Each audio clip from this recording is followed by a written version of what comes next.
everyone, it's Matt Crosman.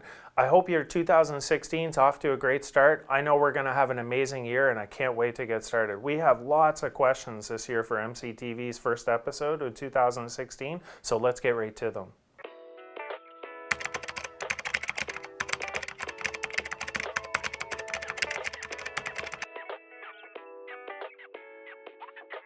Thanks for the question, Nick. I'd be happy to talk about our strategic language plan. Essentially, our plan is our framework which we use to be able to provide bilingual service throughout New Brunswick. We focused on recruiting bilingual paramedics into our system, training our existing paramedics through University of Moncton and University of New Brunswick in English and French competencies. And we also focused on our scheduling practices to try and make sure that we provide bilingual service on each and every truck throughout the province. The next phase of the plan was to focus on cultural awareness. We wanted to make sure people understood when we deliver the active offer and what that meant to our patients of New Brunswick.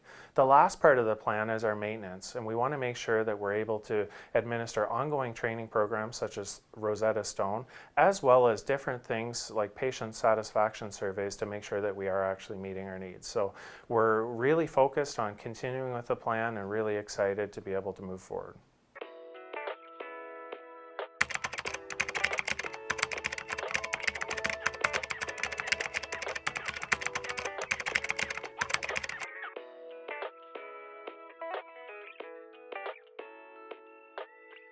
Thanks for the question, Jason.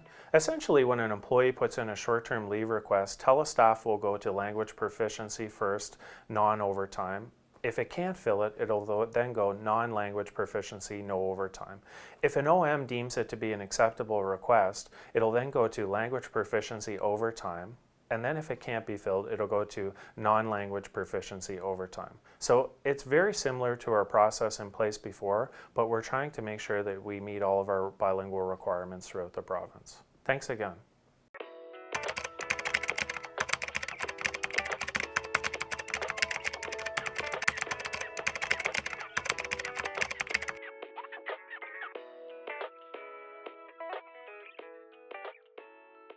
Thanks for the question, Kenny. It's obviously an important topic. We want to make sure that our paramedics are able to see, especially when we do a lot of long distance transfers. I have spoken to Danny Boomer, our fleet manager, and Edgar Goulet, our director of support services, about the issue.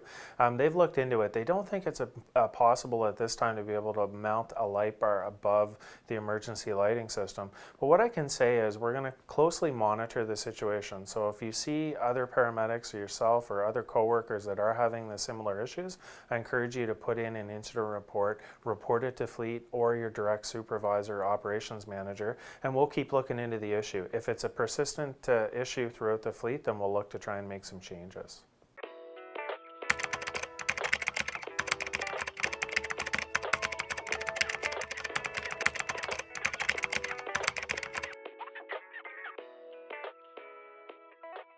Great question, Les, and I've actually heard about this a couple of times. When I toured the province, this came up a couple of times, and there were really both views on both sides of the perspective. Some folks actually wanted to go to the rural communities and not be as busy. Maybe they've worked in urban centers before and have been really busy throughout the day. I think it's important that we don't just move trucks unnecessarily. We've really tried hard the last year to work together to try and reduce ambulance movement, to make sure that people aren't moving just for the sake of moving.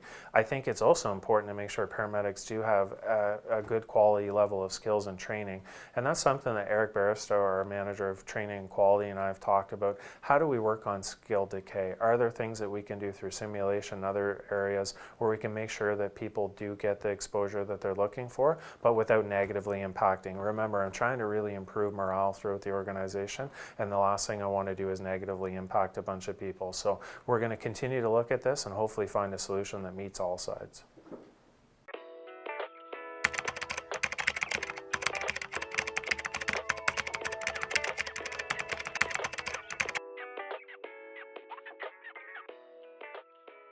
Thanks so much, Nick, for your question.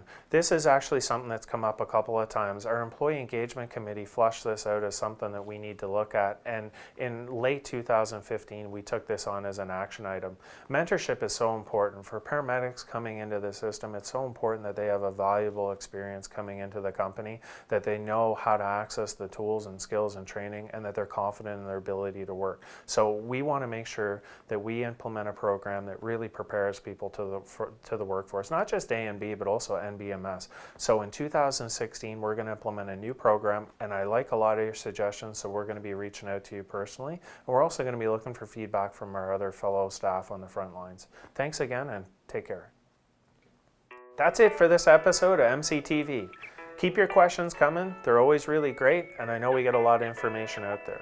We're going to try and change things up a little bit in the coming year. We're going to try and keep things fresh, so let us know what you think, and we'll see you soon.